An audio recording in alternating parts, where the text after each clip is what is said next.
Come out, my peaceful brethren. It's time to deliver an ass-whooping of biblical proportions. Pajama-wearing pagans. Get down if you don't want... In over 40 years of video game history, many games have come and gone, but only a few of them stood the test of time.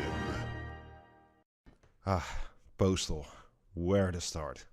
This must be one of the most politically incorrect games I've ever played, and I love it. Who could have thought a small town called Paradise would be such a cesspit of violence, animal cruelty and piss-soaked donuts? Or that a day-to-day chore, like bringing an overdue book back to the library, could turn into a massacre with blood and guts everywhere. Finally, it's about time you showed up. Sorry I'm late. Somebody blew up my car. Let's burn some books.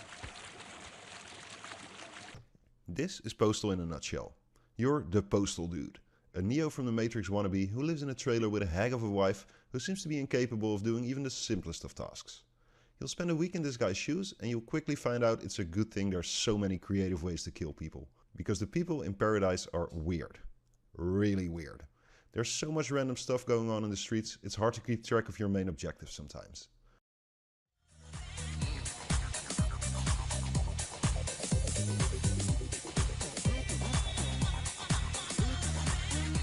During the week you'll also encounter a handful of new enemies who will be hunting you down every step of the way.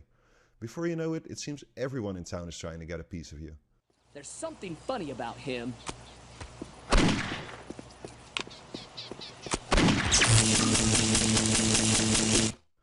I did find it easier to just let the cops deal with these pesky anti-book protesters and just keep running, smoking an occasional crack pipe to keep my health up. Damn those withdrawals though. He'll bite my ass. That stuff is addictive.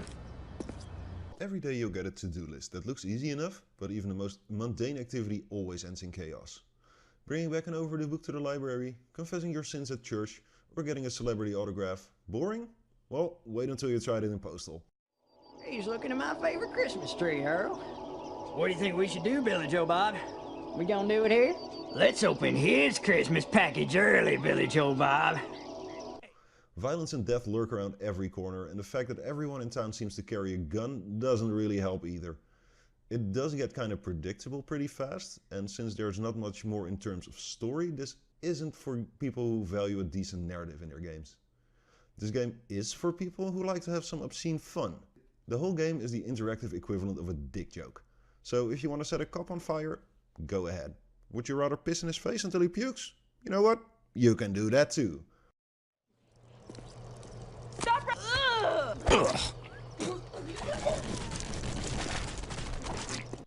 This is also the biggest strength of Postal. Where sandbox games these days are nothing more than follow the quest marker and climb a few radio towers, Postal is all about looking for new and creative ways to make people's day a lot worse. I went out of my way quite a lot to explore areas for new weapons and to see what randomness this game would throw at me next. You can even get an autograph from Gary Coleman. Mr. Coleman, I love facts of life. You ever do that leather Tuscadero check? And then shoot him in the face, of course. Right here.